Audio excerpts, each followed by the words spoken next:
When I bought my fixer-upper in our quaint little lakeside neighborhood, I knew the place needed work, but I never expected the HOA to think they owned it.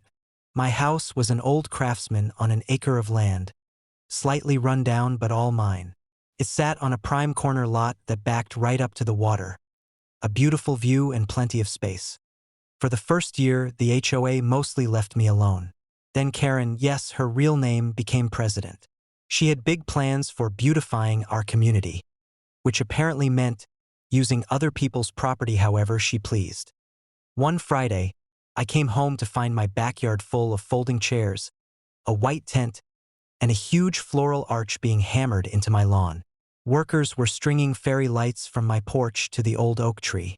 At first, I thought I had the wrong house. But nope, there was my rusty grill, my dog's toys, and my name still on the mailbox. I marched over to the crew and demanded to know what they were doing. One guy shrugged and handed me a printed flyer. Samantha and Brad's Dream Lakeside Wedding, hosted by my address. I nearly choked. I called Karen, who answered like she was expecting me. She sweetly told me not to worry about it. The HOA had donated my yard for her niece's wedding, since you're just renovating anyway and it's not like you're using it. She said the event would raise the neighborhood profile and showcase the community spirit. I told her to get her chairs off my lawn before I called the sheriff. She laughed and said the contract was already signed with the caterers, florists, valet, the works. Canceling now would ruin Samantha's big day and make me look like the bad neighbor. So I did what any reasonable person would do. I called my lawyer. Turns out, she couldn't legally rent my property. Shocking, right? But stopping it before the wedding day would require an emergency injunction. That would take time I didn't have. So I took a different route, a louder one. That night, I signed a contract with a local demolition crew. I'd been planning to tear down my rotting back deck for months anyway.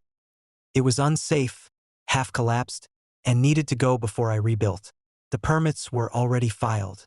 Saturday morning at 7 a.m. sharp, a couple of guys with sledgehammers and a bobcat showed up and started ripping my deck apart. Right in the middle of the aisle, Karen came screeching down the street in her bathrobe, yelling about ruining the wedding. I pointed at the demolition permit taped to my front door and told her it was my property. My deck. My right. By noon, there was no deck, no archway, and about half the folding chairs were buried under splintered wood. The tent company showed up, took one look, and refused to set up on an active work site. Karen threatened to sue. My lawyer threatened her back with trespassing charges and a cease and desist for unauthorized use of my land. The couple ended up moving their dream wedding to the community clubhouse, which barely fit 40 people and smelled like mildew. Needless to say, Karen didn't last long as HOA president after that stunt. Turns out the board didn't appreciate being named in my lawyer's lawsuit either. She sold her house a few months later. And my backyard? I rebuilt the deck twice as nice with a locked gate and security cameras. No more surprise weddings, unless I'm the one saying, I do.